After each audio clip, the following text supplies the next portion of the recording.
जोहार जयमुल निवासी, मैं संकेत आप सभी का स्वागत करता हूं। बिहार विधानसभा का चुनाव कुछ ही महीनों में होने वाला है और हम लोग अलग अलग राजनीतिक दलों के पास जा रहे हैं जो बिहार में काम कर रहे हैं। राष्ट्रीय स्तर के भी जो राजनीतिक दल है जिनके क्षेत्रीय कार्यकर्ता काम करते हैं, उनका बिहार में भी प्रेजेंस है। उन सभी राजनीतिक दलों के पास हम जा रहे हैं। पिछली बार हमने ए.के. अम्बेडकर जो कि बहुजन मुक्ति पार्टी के प्रदेश अध्यक्ष है, उनका एक बृहद इंटरव्यू लिया। उनके कौन से मुद्दे चुनाव में होंगे, वो किस प्रकार से उन मुद्दों को जनता तक पहुंचाएंगे, उन तमाम बातों पर हमने चर्चा की। उनके साथ लंबी बातचीत हुई। आज हमारे साथ बहुजन मुक्ति पार्टी के राष्ट्रीय अध्यक्ष है जो बिहार विधानसभा चुनाव के लिए पटना में मौजूद है और उन्हीं के कार्यालय में हम लोग आ गए हैं। फिर एक बार बीएमपी के कार्यालय में है। हमारे साथ वीएल मातंग जी है और उनसे हम बिहार विधानसभा चुनाव को लेकर कुछ अलग विषयों पर चर्चा करेंगे। सबसे पहले मातंग साहब, आपका एमएनटीवी पर स्वागत है। धन्यवाद। सवालों का सिलसिला शुरू करते हैं। बिहार विधानसभा का चुनाव अक्टूबर के महीने में होने वाला है।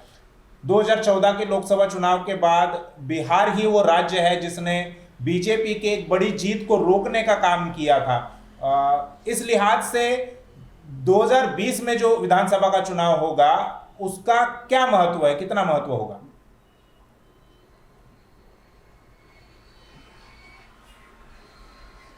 – 2014 लोकसभा में बीजेपी की बड़ी जीत हासिल हुई थी ईवीएम के माध्यम से।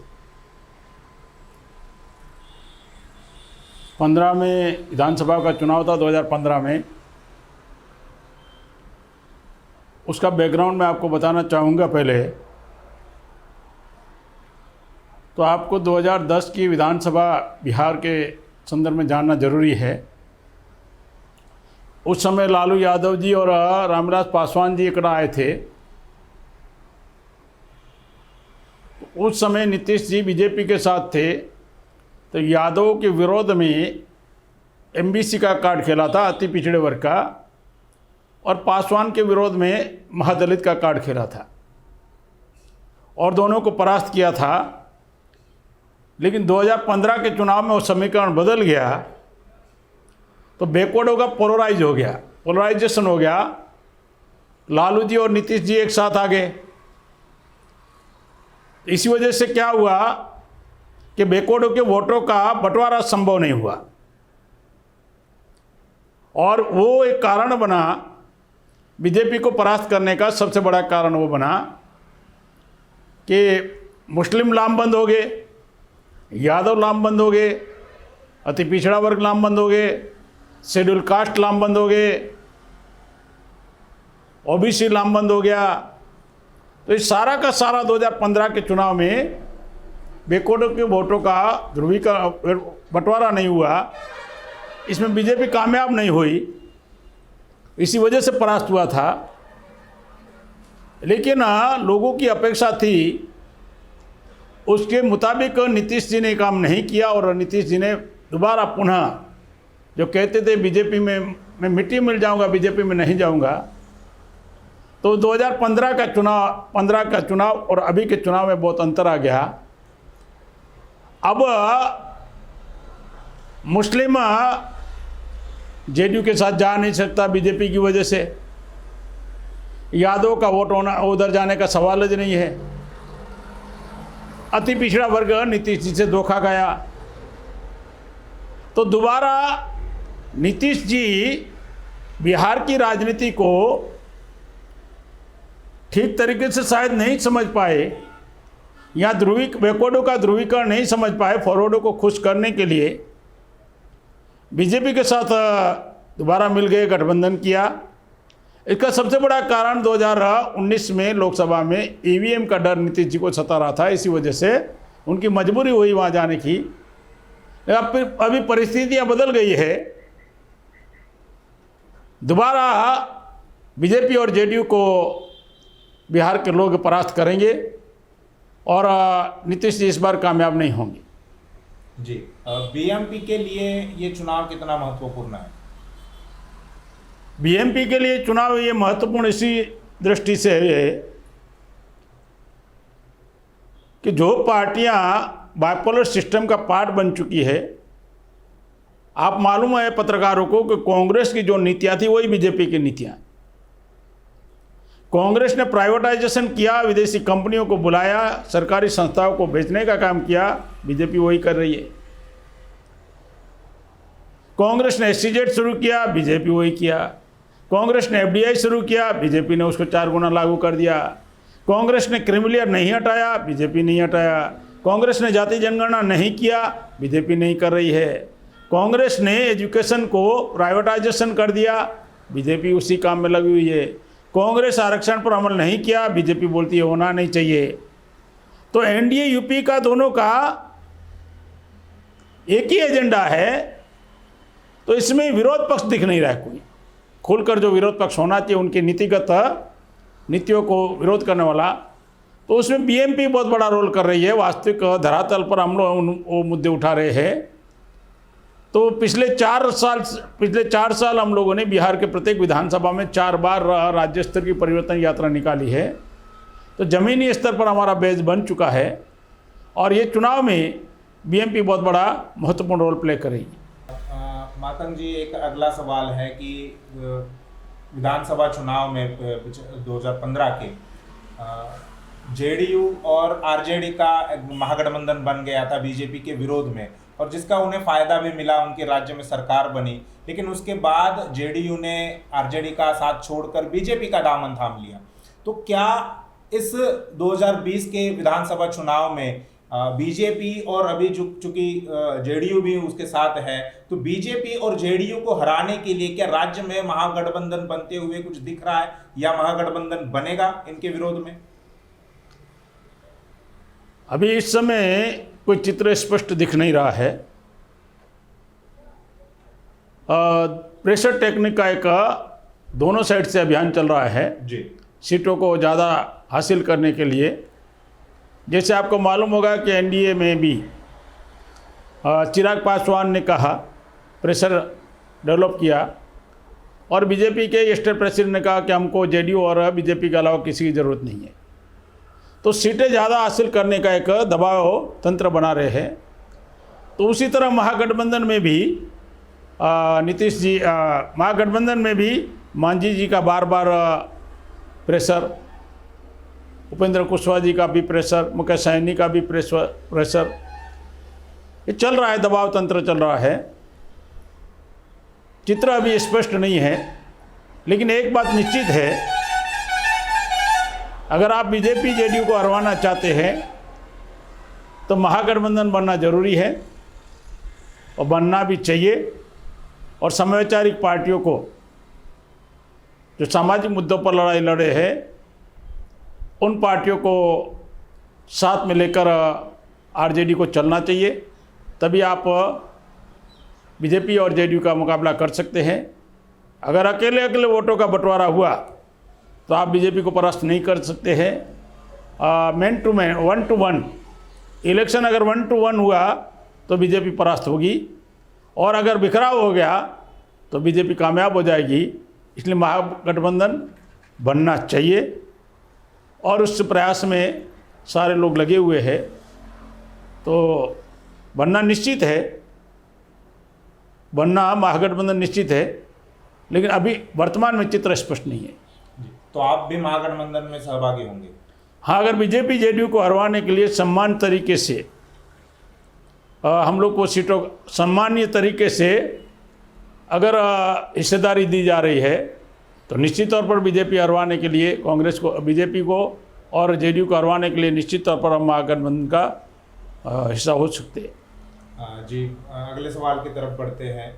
जिस विकास का हवाला देकर JDU ने RJD का साथ छोड़ा और बीजेपी के साथ वो चले गए, क्या इन 5 सालों में नीतीश कुमार की सरकार ने कुछ विकास के काम किए हैं, ऐसा आपको दिखता है, जिसके आधार पर लोग उन्हें वोट दे दे? अखबारों में दिख रहा है, अखबार मैनेजमेंट का काम चल रहा है जी। नीतीश जी ने एक इंफ्रास्ट्रक्चर का काम किया है, पुल बनाने का, रोड बनाने का। यही लोगों के जीवन स्तर में कोई बदलाव आ जाए ऐसा कोई काम लग नहीं रहा है, किया भी नहीं है। बिहार में मैं देख रहा हूँ तो लॉ एंड ऑर्डर का सिचुएशन बिल्कुल अन्य राज्यों से की तुलना में लॉ एंड ऑर्डर नाम की कोई चीज़ नहीं है। ट्रांसपोर्टेशन का कोई सुविधाएं नहीं है, एम्प्लॉयमेंट की कोई सुविधाएं नहीं है, इसीलिए रोज़ बेरोजगारी से बाहर जा रहे हैं ना। इंडस्ट्रियल के नाम पर 15 साल में कुछ किया नहीं है और स्वास्थ्य का हालत ख़राब है। अगर आप आंकड़े देखेंगे तो आपको भयावह लगेगा। WHO ने कहा कि 1000 के ऊपर एक डॉक्टर होना चाहिए। बिहार में 28,000 लोगों के ऊपर एक डॉक्टर है और 2012 में बिहार में जो हेल्थ सेंटर थे 109 थे और 2018 आते आते नीतीश जी ने 99 कर दिया। तो बढ़ाना चाहिए था 8-10 साल में, कम कर दिया जी।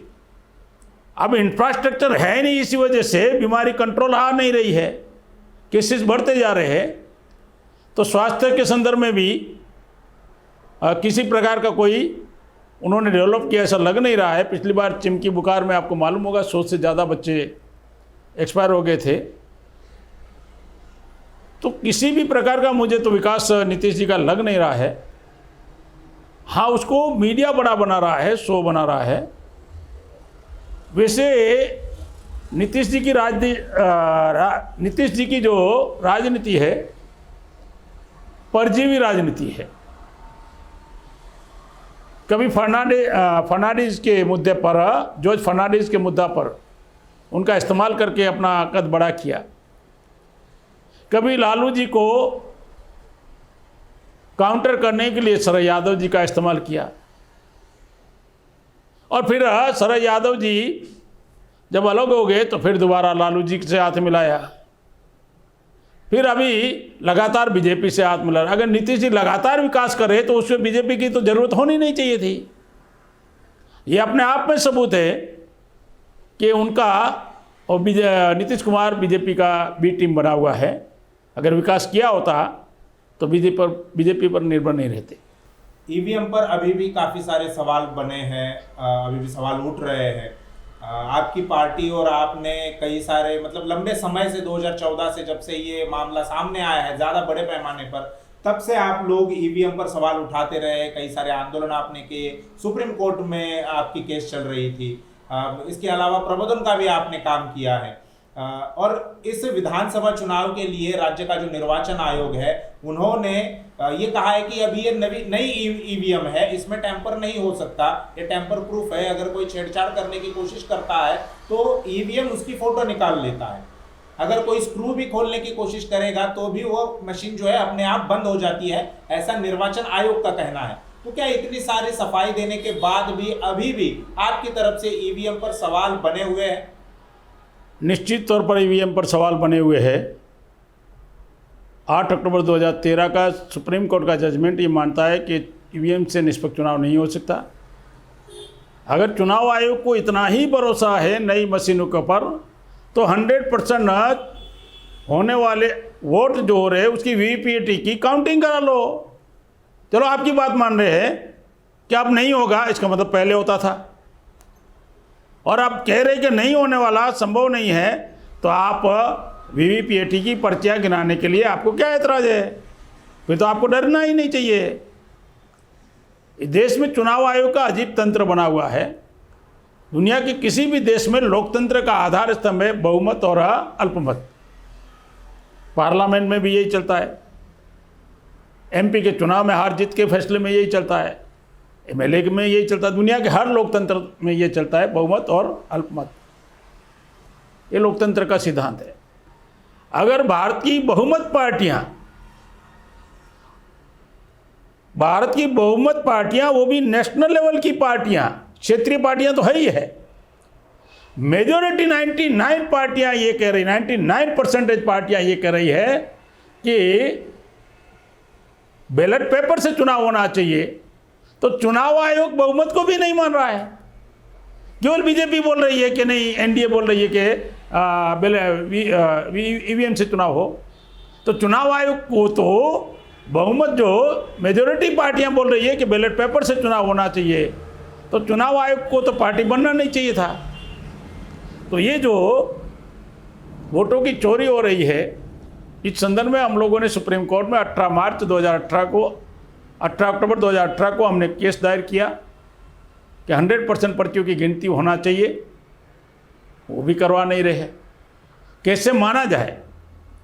इस समय कोरोना की महामारी में अगर ईवीएम लगाएंगे तो एक बटन को बार बार 1000 लोग छुएंगे तो कोरोना फैल जाएगा।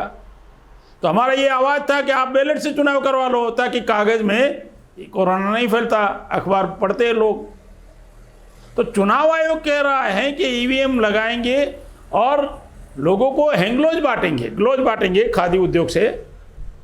अब इतने 7 करोड़ लोगों को आप ग्लोज बांटोगे तो उससे अच्छा तो कागज़ सस्ता पड़ेगा बैलेट पेपर का। तो वो चुनाव आयोग खुद चाहता है कि महंगा हो जाए लेकिन ईवीएम से ही चुनाव हो। तो ये एक प्रकार का जनता के साथ, उनके वोटों के साथ खिलवाड़ हो रही है, लोकतंत्र का मजाक बना रखा है।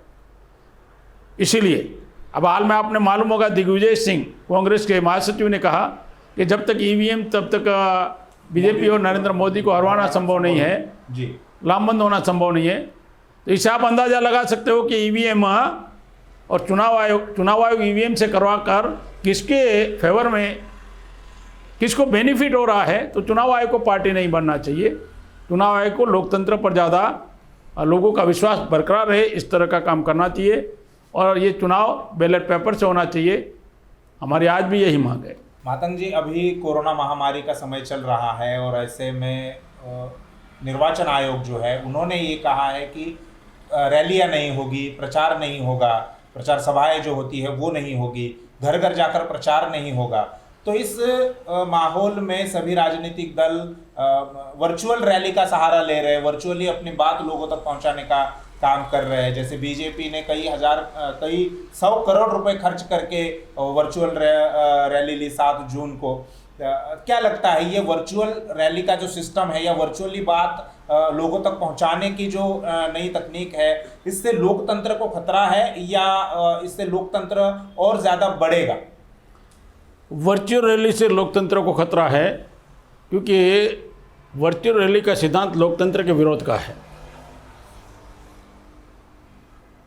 इसमें क्या होता है कि वन साइडेड जनसंवाद होता है जी, एक तरफाई संवाद होता है और जनता के पास वो अधिकार ही नहीं रहता कि अपने प्रतिनिधि को सवाल पूछे कि 5 साल हमारे लिए क्या किया।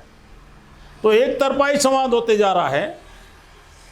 बीजेपी वर्चुअल रैली का सहारा ले रही है ताकि जनता का कोई काम ही नहीं हुआ तो उनको जनता के सवालों से बचने के लिए उनको वर्चुअल रैली का सहारा लेना पड़ता है, फेस ना करना पड़े और बाद में ईवीएम का इस्तेमाल करके चुनाव जीतने का बीजेपी कैलकुलेशन कर रही है। मेरा ये कहना है कि अगर कोरोना इतनी महामारी है, हर दिन इतने केसेस बढ़े हैं, तो चुनाव आयोग को इसको गंभीरता से लेकर चुनाव को आगे लेके जाना चाहिए, पोस्टपोन करना चाहिए और नॉर्मल स्थिति हो, जनता के बीच में जाने की स्थिति हो, तब मतलब चुनाव करवाना चाहिए। अभी लोगों की जान से खिलवाड़ कर चुनाव करवाना ये घातक साबित होगा। दूसरी बात, बीजेपी के पास उद्योगपति और पूंजीपतियों के पैसा है, वो तो बाकायदा उसको लिस्ट है कौन कौन कितना पार्टी को सहयोग किया है पूंजीपतियों ने। तो वो जो बेरोजगारी बढ़ती है उसको वो मैनेज कर लेते हैं। आईटी सेल में इधर का उधर का वन साइडेड टेम्पररी रोजगार देकर उनको काम पे लगाते हैं और माहौल बनाते हैं। तो इसमें छोटी पार्टियां जो है, क्षेत्रीय दल है, छोटी पार्टियां हैं, उनके पास अनाप शनाप पैसा होता नहीं है, लेकिन जनता में उनकी आवाज़ जो जाती है वो आवाज़ वर्चुअल रैली की वजह से प्रॉपर पहुंचती नहीं, सही तरीके से नहीं पहुंच पा रही है। इसीलिए वर्चुअल रैली ये जनता के साथ धोखा करने का, धोखा देने का काम है, धोखेबाजी का काम है। और दूसरा, वर्चुअल रैली में होते कम हैं और प्रोपोगंडा ज़्यादा करते, मीडिया वालों को देते, तो ये सारा पेड न्यूज़ है। अगर मान लीजिए कोई बोल रहा है और वो सारा लाखों की अखबार की प्रति में छपकर आ जाता है, एलईडी के सामने कम लोग बोलते और आता है लाखों के तक मैसेज पहुंचाने का, तो पेड न्यूज़ का तरीका बनाया हुआ है। तो ये जनता के साथ विश्वासघात है। ये चुनाव आयोग को इसको गंभीरता से लाना चाहिए और चुनाव इस कोरोना की महामारी में लोगों की जान की सुरक्षा को देखते हुए उसका समय आगे बढ़ाना चाहिए, ऐसा हमारा कहना है। जी, जिस प्रकार से हम देखते हैं कि मध्य प्रदेश में बिहार के बाहर की हम बात करेंगे, अभी जो राजस्थान में जो परिस्थिति बन रही है, हमने देखा है कि मध्य प्रदेश में सिंधिया को अपने पक्ष में लेकर उसको वहाँ की सरकार गिरा दी, फिर बीजेपी ने अपनी सरकार बना ली। वही कुछ माहौल आज राजस्थान में भी दिखाई दे रहा है। सचिन पायलट को अपनी तरफ लेने का प्रयास बीजेपी की तरफ से हो रहा है, या वो अपने पार्टी के आला कमान से नाराज है सचिन पायलट और खुद बीजेपी में जाना चाहते हैं या खुद कांग्रेस से बाहर होना चाहते हैं। तो एक तरफ आप लोग आरोप करते हैं कि कांग्रेस और बीजेपी एक ही है, और दूसरी तरफ ये दिखाई देता है कि वे एक दूसरे की सरकार गिराने तक का काम करते हैं। तो ये कैसे माना जाए कि ये दोनों एक ही है? दिखाई तो दे रहा है कि वे एक दूसरे के विरोध में काम कर रहे हैं, एक दूसरे की सरकार गिराने का काम कर रहे हैं। कांग्रेस बीजेपी एक ही है। मैंने पहले ही बताया कि नीतियों में कोई परिवर्तन नहीं है। जो कांग्रेस की नीतियां थी उसको ही बीजेपी आगे बढ़ा रही है, तो उसका उनको कोई खतरा है नहीं। और बीजेपी ने प्रेशर टेक्निक बनाया हुआ है। भ्रष्टाचार के नाम पर लालू जी को तो अंदर कर दिया, लेकिन रॉबर्ट वाड्रा तो घूम रहे, जो बड़ी बड़ी बातें कर रहे थे। प्रधानमंत्री नरेंद्र मोदी नहीं बने थे तब। सुशील मोदी, नीरव मोदी और बहुत सारे भ्रष्टाचार के मुद्दे जो कांग्रेस पर आरोप लगे, उनके ऊपर कोई किसी प्रकार का कार्रवाई नहीं हो रही है। तो ये जो मेरा ऐसा मानना है, 2019 में ईवीएम का इस्तेमाल करने के लिए जनमत बनाने का तरीका था कि कांग्रेस को कम सीटों से जितवाया गया मध्य प्रदेश में, बीजेपी राजस्थान में कम सीटों से जितवाया गया, ताकि 19 में ये कहा जाए अगर ईवीएम में गड़बड़ी होती तो हम राजस्थान कैसे हारते, अगर ईवीएम गड़बड़ी होती तो हम लोग मध्य प्रदेश में कैसे हारते। तो ये लोगों के साथ एक प्रकार का लोगों के साथ चीटिंग करने का मामला था कि कहाँ ईवीएम में गड़बड़ी है, अगर होती तो हम हारते थोड़ी ना। लेकिन उस 19 के बाद उन्होंने तय किया था, बाद में कम मार्जिन है तो उनको मैनेज करना, महत्वाकांक्षा डेवलप करके उसको मुख्यमंत्री बनाकर महत्वाकांक्षा के लिए हवा देने का और तोड़फोड़ करने का ये बीजेपी का कार्यक्रम चल रहा है। इसमें कांग्रेस कहीं भी प्रमुखता से ईवीएम का विरोध कर नहीं रही है। दिग्विजय सिंह अभी बोल रहे हैं, लेकिन प्रियंका गांधी, राहुल गांधी और सोनिया गांधी जी अभी भी ईवीएम के मुद्दे पर चुप है। तो ये जो बाकायदा प्लानिंग का हिस्सा है, प्लानिंग का ही हिस्सा है बीजेपी का, कि 19 के चुनाव के बाद इन राज्यों को दोबारा अपने मुख्यमंत्री बना लेना चाहिए। तो उसके पास पैसे की कमी है नहीं, और खरीद फरोख्त खुलेआम चल रही है, आपको मालूम होगा मीडिया वालों को। तो ये सारा का सारा चल रहा है और आक्रामक तरीके से विपक्ष कोई रोल प्ले कर नहीं रहा है, बचाव में लगा हुआ है, डिफेंस में लगा हुआ है। तो ये बीजेपी का मैनेजमेंट है, खरीद फरोख्त का मैनेजमेंट है, और इसीलिए उन्होंने कम मार्जिन में ही उन राज्यों से चुनाव जितवाया था। शायद ये कांग्रेस भी जानती होगी, कांग्रेस भी जानती होगी, और कांग्रेस इस मुद्दे पर चुप इसलिए भी है, भाई ईवीएम में गड़बड़ी होती तो फिर आप कैसे जीत गए। तो ये सारा का सारा म्यूचुअल अंडरस्टैंडिंग से चल रहा है। लोकतंत्र के विरोध में बीजेपी बड़े पैमाने पर काम कर रही है, इवन संविधान के विरोध में भी काम कर रही है, संवैधानिक अधिकारों के विरोध में काम कर रही है, सारे मौलिक अधिकारों के विरोध में काम कर रही है। देश की सारी मतलब प्रॉफिटेबल जो देश का अलग अलग जो जैसे सेक्टर है, रेलवे प्रॉफिट करने वाले को भेज दिया, रेलवे को LIC ने 48,000 करोड़ 2018 में प्रॉफिट किया, भेज दिया। कोल माइंस को भेज दिया, ऑयल कंपनियों को बेच दिया, एयरपोर्ट को बेच दिया। क्या इन मुद्दों पर कांग्रेस बोल रही है? क्या कहीं एजिटेशन कर रही है, दिख रही है क्या? इतनी भयानक मुद्दे हैं कि देश की संपत्ति को बेचा जा रहा है और विपक्ष चुप है। तो एक कैसे नहीं है, बिल्कुल विपक्ष चुप है इस मुद्दे पर, क्योंकि उनकी नीतियों को ही फॉलो कर रहे हैं। इसलिए कांग्रेस बीजेपी दोनों एक है। ये केवल मात्र सत्ता की लोलुपता है और इंडिविजुअली महत्वाकांक्षा जो असंतुष्ट लोग हैं, जैसे पायलट का असंतुष्ट थे तो उसको हवा देने का काम किया, सिंधिया उधर असंतुष्ट थे तो उसको हवा देने का काम किया, मुख्यमंत्री का लॉलीपॉप दिखाया। ये खेल तो उन्होंने वहाँ भी खेला था महाराष्ट्र में जी। आपको मालूम होगा, महाराष्ट्र में भी खेल खेला और शरद पवार के भतीजे अजीत पवार के ऊपर सारे भ्रष्टाचार दे 24 घंटे में ख़त्म कर दिए गए और उप मुख्यमंत्री का लॉलीपॉप दिखाया। तो ये सारा लोकतंत्र का विरोध का सारा खेल चल रहा है और इसमें मीडिया को बड़ा रोल करना चाहिए, वो रोल कर नहीं रहा है। विपक्ष चुप है इन बातों पर, इसी वजह से जनता के साथ विश्वासघात हो रहा है। बिहार चुनाव को लेकर एक आखिरी सवाल यानी आप जनता को, बिहार की जो जनता है उनको आप क्या संदेश देना चाहेंगे इस विधानसभा चुनाव के दौरान? इस विधानसभा चुनाव के दौरान बीजेपी की विधानसभा चुनाव के दौरान बिहार की जनता को ये संदेश देना चाहते हैं कि जिन लोगों ने 72 साल में आपको इस हसरत तक पहुंचाया कि रोजी रोजगार के लिए भी आपको माँ बाप को छोड़कर, बहन बेटियों को छोड़कर, बच्चों को छोड़कर अन्य राज्यों में जाना पड़ा है, न स्वास्थ्य का आपका, न एजुकेशन का कोई उन्होंने प्रबंध किया, न रोजगार का प्रबंध किया, केवल आपके वोटों का उन्होंने जुगाड़ किया। तो आपको जो भी पार्टी आपके पास आपके वादे लेकर आती है, उनको आपको कहना चाहिए कि जो आप कह रहे हो वो हमको 100 रुपये के स्टैम्प पेपर पर लिख कर दो।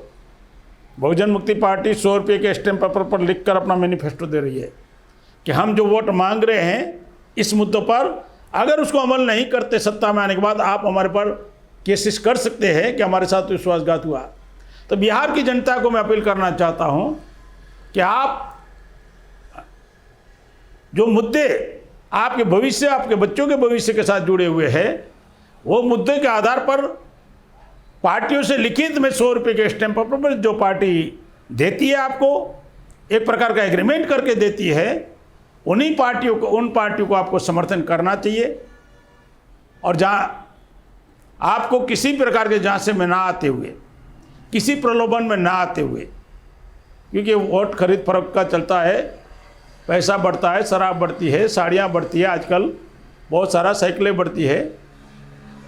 तो आपको किसी प्रकार के प्रलोभन में ना आते हुए आप अपने आने वाले बेहतर भविष्य के लिए, बिहार के बेहतर भविष्य के लिए आप उन पार्टियों से 100 रुपये के स्टैम्प पेपर पर मैनिफेस्टो लेना चाहिए और उसके बाद विश्वास करना चाहिए।